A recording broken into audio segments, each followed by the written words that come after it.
Hoje nós vamos ver as principais notícias do mercado financeiro da semana que vai de 25 a 29 de janeiro de 2021.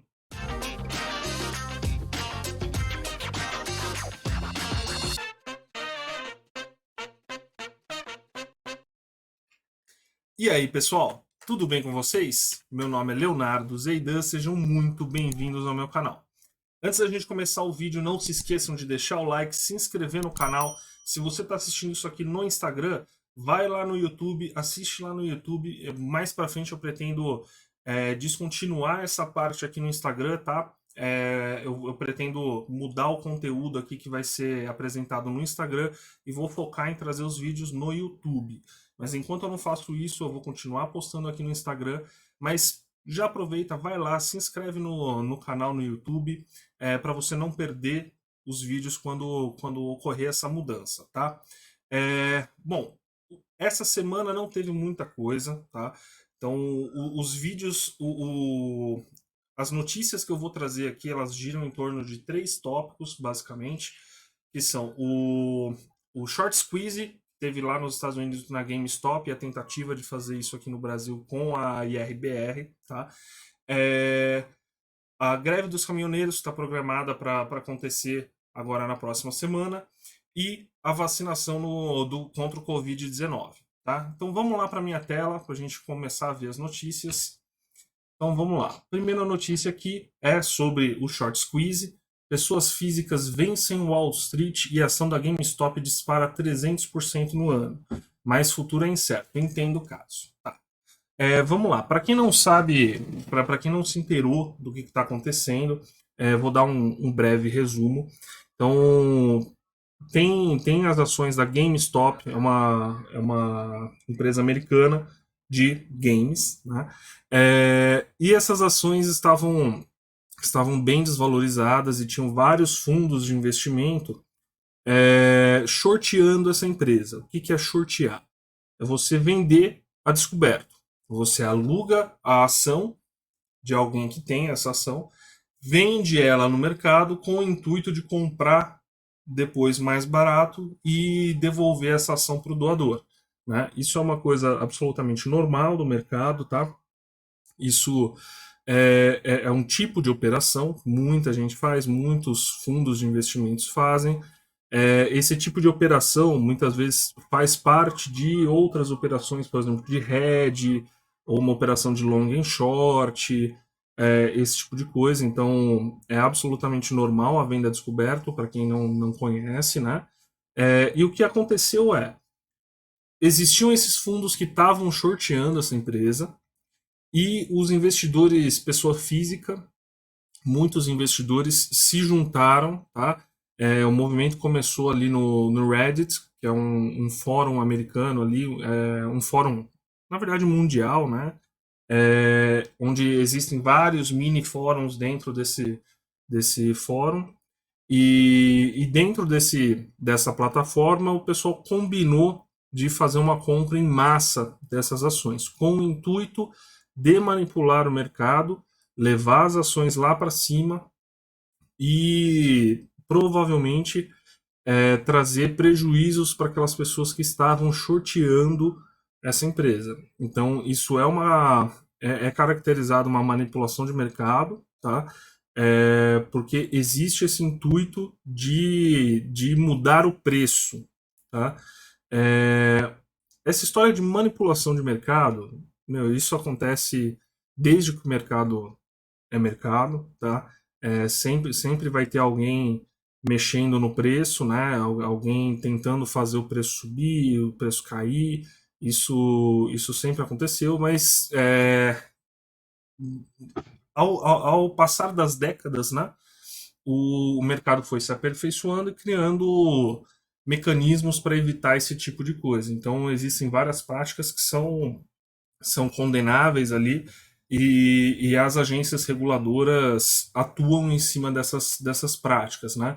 Obviamente que é difícil, por exemplo, a SEC, né, que é a CVM americana, atuar em cima de um caso desse que é descentralizado, né? Que é um movimento de várias pessoas físicas que começaram a comprar as ações adoidado para fazer o preço subir. Então, Isso acontece muito quando em ações que têm pouca liquidez, tá?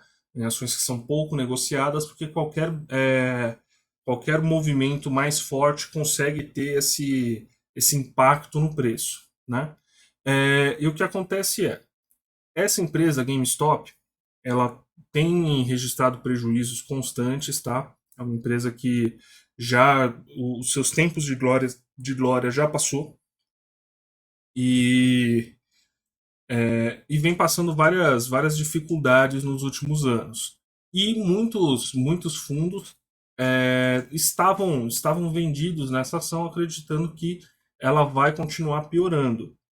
É o seguinte, teve aqui uma parte desse caso da GameStop aconteceu com a entrada aqui pro conselho desse cara aqui, ó, Ryan Cohen. Esse cara ele é acionista, tá? Ele é dono de 13% das ações. E ele estava criticando a administração da empresa por não se atualizar, né? Então a empresa deixou de correr atrás do mercado, né? Das mudanças que o mercado de games sofreu durante os últimos anos, principalmente a digitalização, né? Então, a GameStop era muito forte quando a gente tinha ainda jogos sendo vendidos com mídia física, esse tipo de coisa, que você ia lá, comprava o CD mesmo para jogar em casa, esse tipo de coisa. E de uns anos para cá, a coisa mudou completamente. As empresas, o mercado de games se digitalizou de uma forma absurda, né? Absurda de um jeito bom, né? É, a GameStop não acompanhou. E esse cara agora ele foi chamado para fazer parte do conselho, tal, tudo mais, e muita gente estava acreditando ali num turnaround, que seria quando a empresa ela está indo mal e se recupera e e volta a ganhar, né? Volta a crescer, esse tipo de coisa. Muita gente estava pensando justamente nesse turnaround, mas existiam muitos fundos ali que estavam vendidos e inclusive bem alavancados. Isso é uma coisa também para se pensar, né? Que não só eles estavam vendidos, mas vendidos em muito mais do que o free float da ação. Então era uma coisa bem alavancada, que não permitia, basicamente não permitia que o preço subisse, porque existia toda essa alavancagem, né? A posição vendida desses fundos era muito maior, era muito grande para ter um aumento natural dos preços. E o que aconteceu é que as pessoas físicas ali se juntaram nesse fórum do Reddit e se juntaram para comprar em massa essas ações. E elas subiram absurdamente, tá? Então, vocês podem ver que o mercado repercutiu muito isso. As principais notícias que eu trouxe aqui, ó, eu tenho uma, duas, três, quatro, cinco, seis, sete notícias só sobre esse assunto, né? É, Muita gente quis tentar fazer um efeito parecido aqui no Brasil, com as ações de IRBR, que IRBR é uma ação que até virou piada recentemente, né, aqui no mercado brasileiro, e muita gente estava comprado, o preço da IRBR despencou, caiu muito, muita gente levou prejuízo, e eles estavam tentando fazer a mesma coisa aqui no Brasil.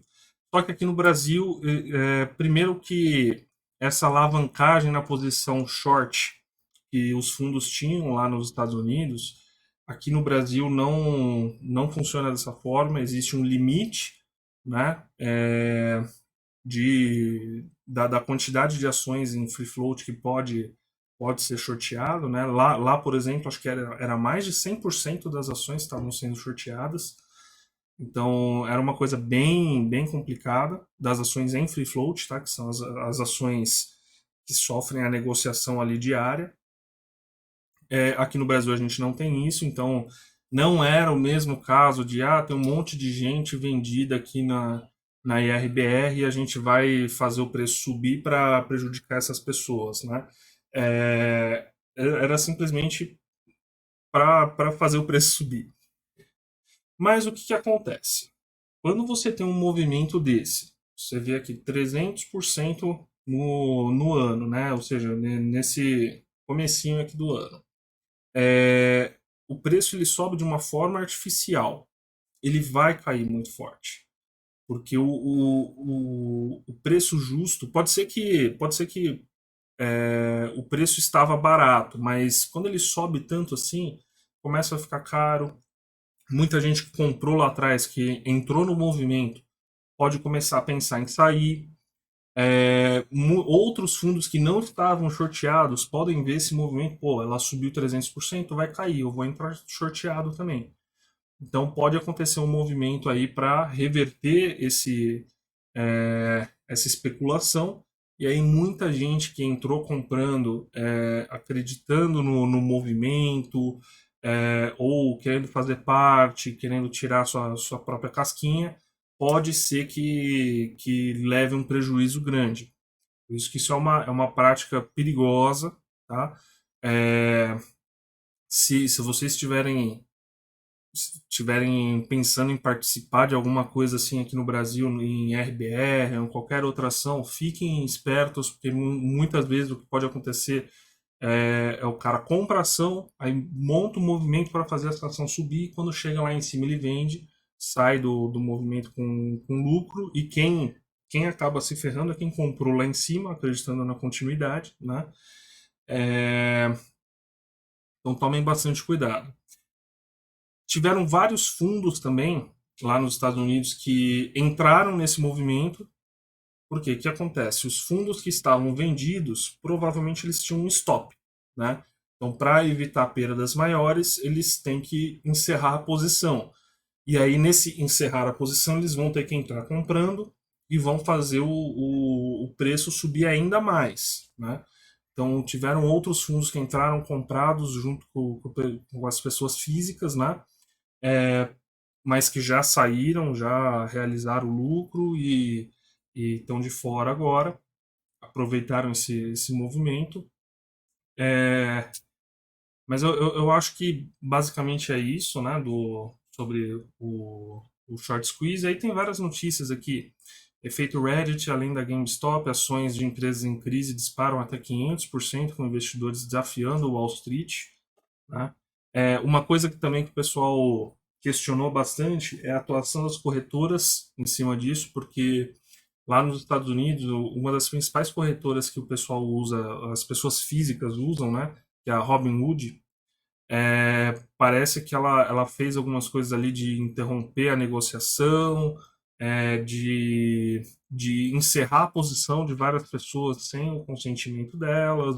Eu vi um monte de denúncias sobre esse tipo de coisa. É errado, por mais que a manipulação do mercado seja errado, essas medidas feitas por esse tipo de corretora também não está certo. Tá? Um erro não justifica o outro, mas a gente teve várias reclamações nesse sentido. Aqui no Brasil, o pessoal achou que a corretora XP estava impedindo a negociação, mas o que aconteceu é que não tinha ações da IRBR suficientes para aluguel para o pessoal conseguir fazer alguma coisa desse tipo, né? Mas o que acontece é que aqui na Bolsa, na B3, o pessoal fez leilão, segurou o movimento, assim como tem o circuit breaker quando está caindo, quando a bolsa identifica que tem alguma manipulação de mercado acontecendo, eles geralmente interrompem, fazem um leilão para depois voltar. Então foi isso que aconteceu aqui, mas lá nos Estados Unidos foi diferente, tá?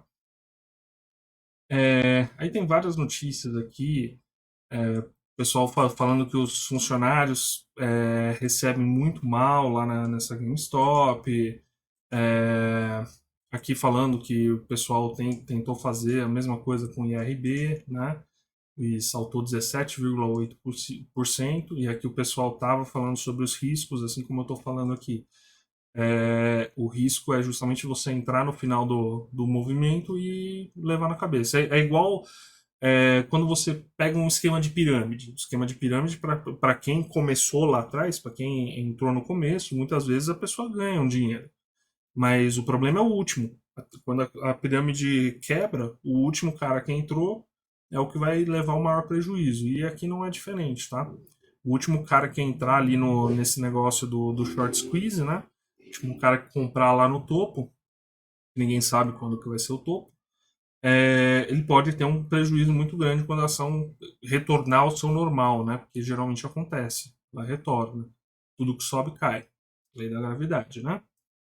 É, Após recordes, ações da GameStop e a AMC desabam até 56%. Então ela sobe 300, cai 56, perde metade. Então o cara que entrou lá em cima, no Oba-Oba, pode ter perdido aí 56% do capital que colocou, né? É, Após caso IRB, CVM alerta que squeeze é modalidade de manipulação de mercado, né? Aqui ela fala, o pessoal cogitou que a IRBR estaria envolvida no seu próprio short squeeze, né? Nessa tentativa de short squeeze. Eu não acredito que tenha acontecido, apesar deles já terem práticas comprovadas de manipulação de mercado antigamente. Foi justamente o que fez ela cair muito, foi o pessoal ter exposto essas práticas que eles tinham. Era um conflito de interesse que existia ali na remuneração dos diretores, esse tipo de coisa, né? Mas enfim, acho que sobre o short squeeze, basicamente é isso. Acho que deu para a gente entender aqui o que aconteceu, por que aconteceu, qual que é o risco envolvido nisso, e fica aqui o alerta. Se alguém vier falar para vocês, entrar em algum grupo, querer incentivar vocês a participar desse tipo de movimento, tomem cuidado, porque vocês podem ser a última ponta lá que vai tomar o prejuízo quando a coisa cair de volta, tá? Aí aqui o próximo tema é a greve dos caminhoneiros, né? Que é os caminhoneiros extorquindo o Estado, né? Extorquindo a população. Então a gente vê aqui 73% dos profissionais pretendem aderir caso haja paralisação. Então, primeiramente, não são todos que vão participar. Já vários grupos falaram que mesmo que o grupo participe, não vai ser com 100%, tá, do contingente. Então vai ter muita gente que vai ficar de fora da greve, vai trabalhar normal. Não vai ser como a de 2018, podem ficar sossegados, não vai ser como aconteceu lá atrás, mas particularmente eu acho que fazer esse tipo de movimento num momento tão frágil da história do nosso país, né? A gente passando por uma pandemia, muita gente morrendo, acontecendo um monte de coisa, os caminhoneiros pararem ali para tentar buscar um, um ganho pessoal, né? Ou evitar uma perda pessoal, eu acho que é ridículo, né? O governo, e mais ridículo ainda é o governo aceitar esse tipo de extorsão. O governo tá fazendo várias medidas ali para tentar conter todo esse movimento, né? Então você vê aqui, ó, para agradar a caminhoneiros, o governo pode limitar benefício de carros para pessoas com deficiência. Então, só para deixar claro, não é que todas as pessoas com deficiência vão deixar de ter o benefício, esse tipo de coisa. O que vai acontecer é que a isenção do IPI, que geralmente é isento para qualquer valor de carro, vai ter um limite, tipo, até 70 mil vai ser isento e depois não vai ser mais isento. Então não é como se pô, o cara é deficiente, não vai conseguir comprar um carro popular, o cara passa dificuldade, alguma coisa assim. Não é esse cara que vai ser prejudicado, mas é, eles vão também colocar vão diminuir o benefício fiscal da indústria petroquímica também. Então, assim, eles vão ter que ajustar um pouco, aumentar um pouco de imposto de um lado para poder tirar do combustível, né, dos caminhoneiros. Mas é o que eu falo, é o que eu sempre falo. Tudo bem, o imposto não devia nem existir. ICMS, IPI, essas coisas, não devia nem existir. Então, o preço do combustível era para ser muito mais barato, que não devia ter esse tipo de imposto em cima, né? Mas o que acontece? Ao fazer esse tipo de movimento, os caminhoneiros estão falando, ó, a gente não está conseguindo, não tá sendo rentável, a gente tem o direito de ser rentável, a gente tem o direito de ganhar dinheiro, de ter lucro, e se vocês não fizerem, a gente vai parar e vocês vão ficar sem comida, vão ficar. Não vai ter mais transporte. Então a gente vê, por exemplo, que, inclusive, uma das pautas dessa greve dos caminhoneiros, que eu falei acho que semana passada ou retrasada, era justamente contra a construção de outros meios de transporte lá, acho que era. Eu não lembro se era um transporte hidroviário, alguma coisa assim, mas era contra uma alternativa aos caminhoneiros, né? Então, não, vocês têm que fazer o frete por caminhão, tem que ser com a gente, senão não pode ser. Vocês não podem ter outra alternativa, esse tipo de coisa. É, eu acho ridículo, meu, se não tá sendo rentável ser caminhoneiro, vai fazer outra coisa, entendeu? Procura outra coisa que consiga fazer, que dê dinheiro, outra coisa que você possa fazer para retribuir a sociedade, né? Porque o dinheiro vem quando você retribui, quando você faz alguma coisa pela sociedade e a sociedade paga de volta, né? Os seus clientes veem valor no que você faz e paga de volta. O que acontece é que muitas vezes, por exemplo, no caso dos caminhoneiros, a gente teve vários incentivos, principalmente na época Lula-Dilma, para um monte de gente conseguir comprar caminhão de forma, fazer financiamentos de forma muito mais barata, de forma artificial. E o que aconteceu é que um monte de gente comprou caminhão, resolveu virar caminhoneiro e quando chegaram no mercado, o mercado ficou saturado. Então é óbvio que quando o mercado está saturado de gente, o preço vai ir lá para baixo e vai deixar de ser rentável para muita gente. Então essa é uma das formas que o mercado tem de se ajustar. Quando muita gente começa a fazer uma mesma atividade e isso satura aquele mercado, o preço vai lá para baixo, deixa de valer a pena para muita gente. Então isso impede novos entrantes naquele mercado e incentiva que as pessoas que estão naquele mercado, que estão descontentes com aquilo, vão fazer outra coisa. E aí é assim que a coisa vai se ajustando e vai entrando na normalidade. Algumas pessoas deixam de fazer aquela atividade, vão fazer outra atividade e vida que segue, entendeu? Mas enfim, agora vamos falar sobre vacina do Covid-19. Então, essa primeira notícia eu achei maravilhosa, tá? É, um grupo o grupo Gerdau e a Fiesp, né, resolveu se juntar para comprar milhões de doses da vacina da AstraZeneca, e eles precisam da autorização do governo para poder comprar, né? Eu já tinha falado aqui que parecia que o governo estava impedindo a iniciativa privada de comprar. Eu sou totalmente a favor de quem quiser comprar, quem quiser usar o seu próprio dinheiro para comprar, deveria poder, né? É, e aqui eu achei interessante que o governo permitiu esses empresários de comprar. Assim, não acho que o governo tinha que permitir alguma coisa, né? As empresas não deveriam ter que pedir permissão para comprar vacina para os seus funcionários, mas pelo menos tiveram a permissão concedida, né? E aí o que acontece é que eles compraram 33 milhões de doses, né?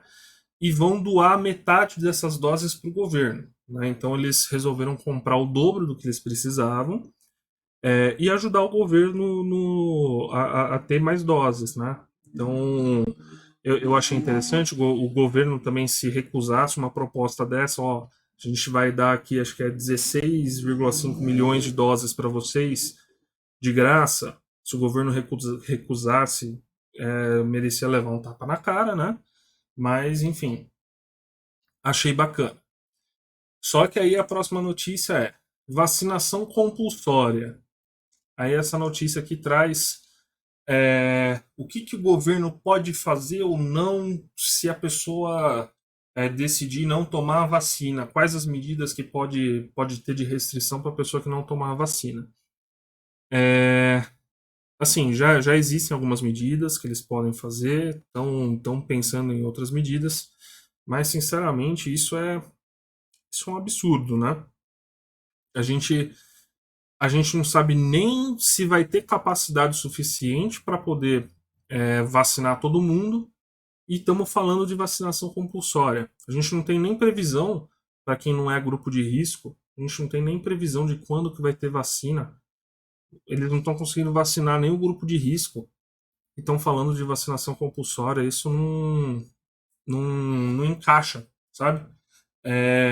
Mas enfim, não acho que do governo federal vá partir alguma coisa assim, né, né, desse tipo, né, de vacinação compulsória, o que talvez aconteça dos governadores, esse tipo de coisa, que já sinalizaram querer alguma coisa nesse sentido, façam alguma coisa sobre isso. Mas primeiro eu acho que eles deveriam se preocupar em vacinar a população, em ter vacina suficiente para todo mundo, para depois pensar se vão obrigar ou não as pessoas a tomarem. Né? Eu não posso me recusar a tomar uma coisa que nem está disponível para mim. Né? Mas enfim. E aí a próxima notícia é justamente sobre isso. Vacinas já distribuídas atendem cerca de 10% dos públicos prioritários, ou seja, o grupo de risco eles não estão conseguindo atender 10%. Então, meu, isso aqui é um absurdo, né? Eles deveriam pensar, antes de falar de vacina compulsória, pensar em pelo menos atender o pessoal que é grupo de risco, né? Mas enfim, vamos ver lá o mercado. Deixa eu abrir aqui a minha plataforma que eu tinha fechado. Só um minutinho. Aí. Então, primeiro vamos ver aqui o Ibovespa. Então, o Ibovespa essa semana continuou a retração, a volta aqui, a correção desse movimento de alta. Então, a gente sabe isso aqui é absolutamente normal, tá? A gente teve um movimento forte de alta, nada mais justo do que ter um movimento de retração, voltar, bater nas médias ou aqui nos 50%, esse tipo de coisa, para depois pensar em subir de novo. Né? Então, essa semana a gente teve uma continuidade desse movimento. Eu tracei aqui um Fibonacci para a gente enxergar até onde que pode vir essa retração. Não é garantia que vá alcançar esses pontos, mas esses pontos podem ser momentos interessantes de entrada, que justamente podem ser os momentos que podem ser os suportes, né? Onde o preço vai bater e voltar. Então a gente vê aqui que pelo Fibonacci, 113, 109 e 105 são pontos de interesse. Então, eu tracei o Fibonacci aqui do 93, que era o suporte anterior, até o 125, que é a resistência, foi deixada recentemente. Então, pode ser que volte para esses dois patamares, principalmente para esses dois patamares, ou até mesmo para esse patamar aqui. Outra coisa que pode acontecer é retornar para a média móvel de 21 períodos. Tá? A média móvel a gente sabe que muitas vezes pode ser que o papel nesse caso o índice, só ande de lado e a média móvel chega lá, que é a correção por tempo. Mas também a média móvel de 21 é um ponto de interesse. Tá? Então, qualquer um desses pontos aqui, esses dois pontos, ou se de repente o preço chegar a bater na média móvel de 21, é um ponto de interesse que pode significar pode fazer um suporte para voltar a subir, e rompendo essa resistência aqui pode ser um indicador da continuidade do movimento de alta, tá? Vamos lá, dólar futuro. Dólar futuro essa semana quase não se mexeu. Ele teve aqui um movimento forte, mas fechou basicamente aqui no mesmo patamar que abriu a semana, né? Que é o gráfico semanal. A gente vê que já faz muito tempo que está só andando de lado, tá? Batendo aqui, apesar de ter uma amplitude grande, o movimento, ele não tem uma direção certa. Pode ver que aqui parecia que era um movimento de alta, né? Então, se ele não tivesse rompido esse último suporte, tivesse rompido essa resistência, poderia ser uma continuidade, mas aqui, como ele rompeu o suporte e não conseguiu voltar, foi uma interrupção aqui desse movimento de alta. E como não conseguiu romper o suporte que foi deixado aqui anteriormente, então também é uma indefinição. A gente não tem um movimento nem de alta, nem de baixa. Simplesmente lateralizado.